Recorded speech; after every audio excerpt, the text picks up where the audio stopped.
In October, USA Today listed 16 times President Obama said that there would be no boots on the ground in Syria. The report came on the heels of Obama's plan to send in 50 special ops troops, though reportedly not for combat. But flash forward to April 25th. What went from no boots on the ground to 50 boots on the ground suddenly became 250 boots on the ground.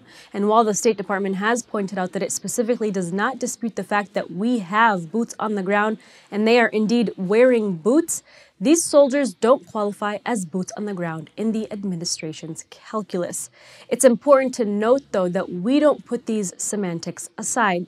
There are important distinctions to be made between large-scale ground troops on combat missions and those being deployed in an aid and assist capacity, as the latest wave of boots on the ground in Syria and 4,000 troops in Iraq are currently deployed. Yet, given the ongoing propaganda train that's pushing for U.S. intervention inside Syria, it's become increasingly difficult to believe that these 250 ground troops will be the extent of U.S. involvement there. Of course, even without sending in any troops, the United States and its allies like NATO members and Gulf states have already intervened in Syria, and they've been manipulating and provoking events there since 2006. But what does this intervention look like so far, and what should we expect moving forward? Here to pull back the curtain on the forces at work inside Syria to push for a humanitarian intervention is Vanessa Beeley, an investigative journalist who covers the Middle East for 21st Century Wire and who has been at the forefront of exposing that propaganda train. She discusses the media manipulation putting a pro-humanitarian interventionist spin on the Syrian crisis that's left 300,000 Syrians dead, over 3 million roaming the world as refugees, and 6.5 million internally displaced. Check it out. Vanessa, thank you so much for joining me today. I'd really like to start the conversation about the so-called moderate rebels and freedom fighters that make up the Syrian opposition. But some have argued that this couldn't be further from the truth, with analysts describing them as takfiri extremists. What's in it for the mainstream media to downplay or wholly ignore the reality of anti-Assad forces? Well, I think since we've seen this war of aggression that's being conducted against Syria with the sole intent of regime change in Syria to serve US and NATO hegemony and geopolitical objectives, and not only in Syria but in the region, we've seen a Western media moving in lockstep, if you like, with those objectives, following the imperialist roadmap to the letter, basically, very rarely deviating from a narrative that serves the US and NATO propaganda and objectives in Syria. And so it's not surprising, particularly with recent events, that we're seeing a media that never questions, that never seems to investigate, that is never objective, and that never ever questions the narrative that is put forward by either the US and EU governments or by their proxy NGO, humanitarian NGO complex that is situated in Syria itself. Right, and just as the government opposition is framed as noble, the U.S. and its allies have sold so-called humanitarian interventionist groups like White Helmets and Avaaz as brave volunteers and first responders who save lives inside Syria. The mainstream media has obviously been more than happy to promote that notion, but you've actually argued otherwise. You've done extensive research on who funds these groups and where they kind of erupted. Tell us about the White Helmets, and who are they exactly, and how does that fit into the Assad is killing his own people pro-interventionist narrative? I'll try to keep it as brief as I possibly can, because it's a very complex and intricate apparatus that's been set up to propagandize the war against Syria and demonize Assad and vilify the Syrian Arab Army, which is always described as Assad's forces, which detracts from the fact that the Syrian Arab Army, one, is fighting to defend its homeland against invading hordes of proxy mercenaries, rapists, beheaders, and terrorists launched upon them by the US and NATO. But we also have, as you say, the White Helmets, who are portrayed as these neutral, impartial, unarmed heroes, these icons of humanity that claim to be saving all Syrians across the board. I mean, this is one of their great claims. A second claim that they make is that they are fiercely independent, that they take no funding from any government organizations or directly from any government. If we go back to, if you remember, an organization called MoveOn.org, that was set up by, it's actually a Democratic Party organization that was set up to divert people away from Clinton's dalliances during his presidency.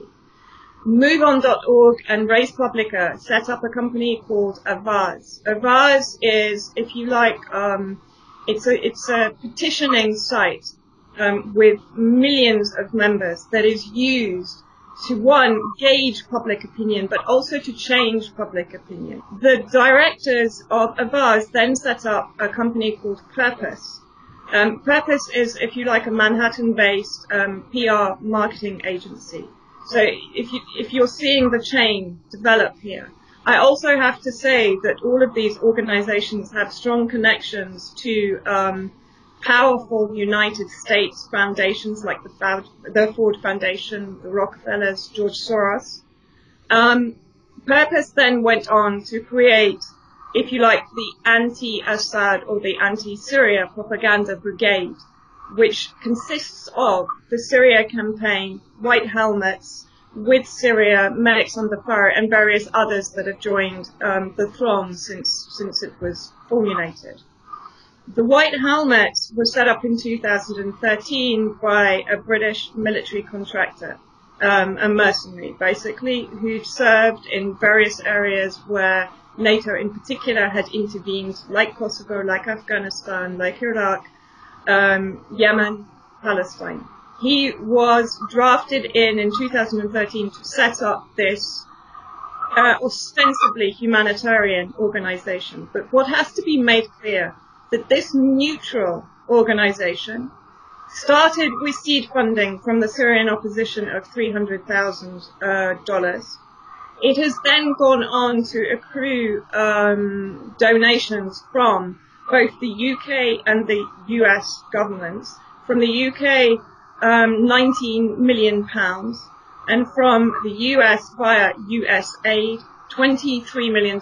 Now, this was admitted by the State Department last week when they actually deported the leader of the White Helmets, Raed Saleh. And the reasons that Mark Turner gave for the deportation of Raed Saleh was possible extremist connections.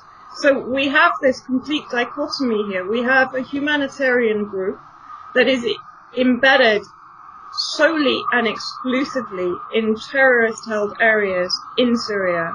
So they are not helping universally across Syria. They are helping terrorist organizations in Syria. They are armed. We have images of them holding arms alongside al-Nusra, for example. So we have this humanitarian NGO that is supposedly non-government funded, which is government funded, which is working in areas that are opposed to Assad, that are producing propaganda that serves the US-NATO narrative. And I'd really like to go off the point that you just made with how this narrative is really controlled, especially with the recent Aleppo is burning hashtag over the MSF Doctors Without Borders hospital airstrike. Obviously, evidence has been pointing to Al-qaeda and al-Nusra rebels as perpetrating this attack, but the Aleppo is burning campaign is painting it as if it's Assad killing his own people. Tell me more about how you've challenged this narrative. Well, again, this is very interesting. Just to go very, very quickly into the situation in Aleppo to try and explain it as briefly as I can, so that people are aware, we're starting to unravel this entire Al-Quds hospital story, and it's proving very rapidly to be a false flag. in the sense that when we speak to doctors that are based in Aleppo, like Dr. Nabil Anfaki, Dr. Zahir Hajar, who are based in Aleppo, one is head of forensic medicine in Aleppo, another is a practicing doctor there. They have basically said that the Al-Quds hospital did not exist before the war on Syria started. So in other words, it's a temporary triage hospital that has been set up either in an existing building or in a temporary building in the eastern part of Aleppo, which is terrorist held. It's al-Nusra held. So the White Helmets and this hospital are based in an entirely terrorist held area. In the western part of Aleppo are over 1.5 million to 2 million residents of Aleppo that have either fled from the eastern to the western or are living in the western area under government control in safety and protection from the terrorist factions.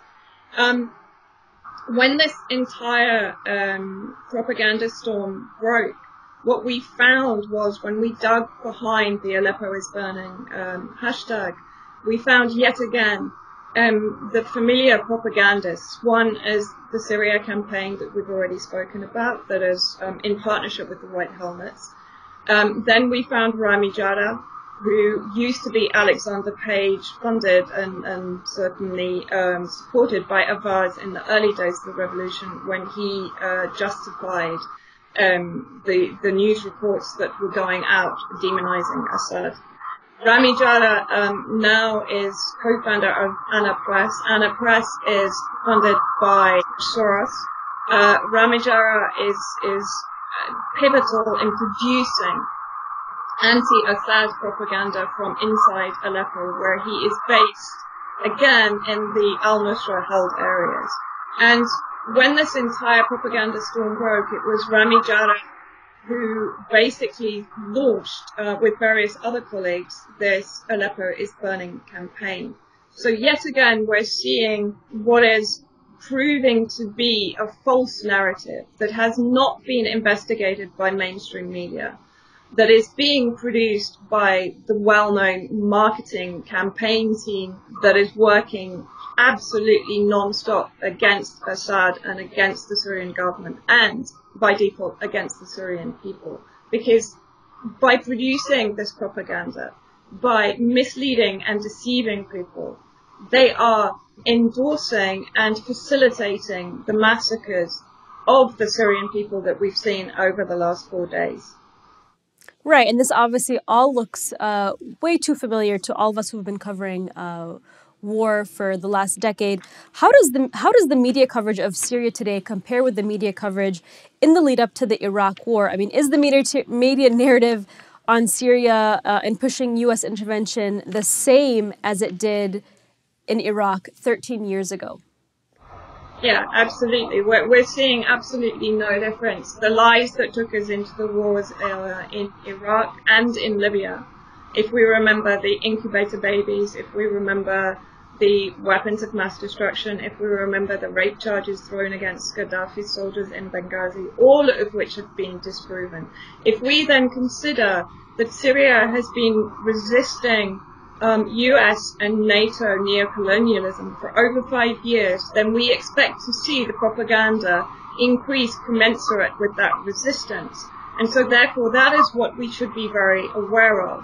I don't think we've ever seen the extent of disgusting propaganda that we've seen levied against Syria in the last 5 years. By the way, another thing, on the back of this Aleppo is burning campaign, we see the familiar no-bomb zone. We've gone through no-fly zone, we've gone through safe zones, we're now in the no-bomb zone. So we're seeing these people pushing again for a no-fly zone, which we know means fundamentally that we're heading towards the US-NATO objective of a failed state similar to one that we've seen in Libya. And we're also seeing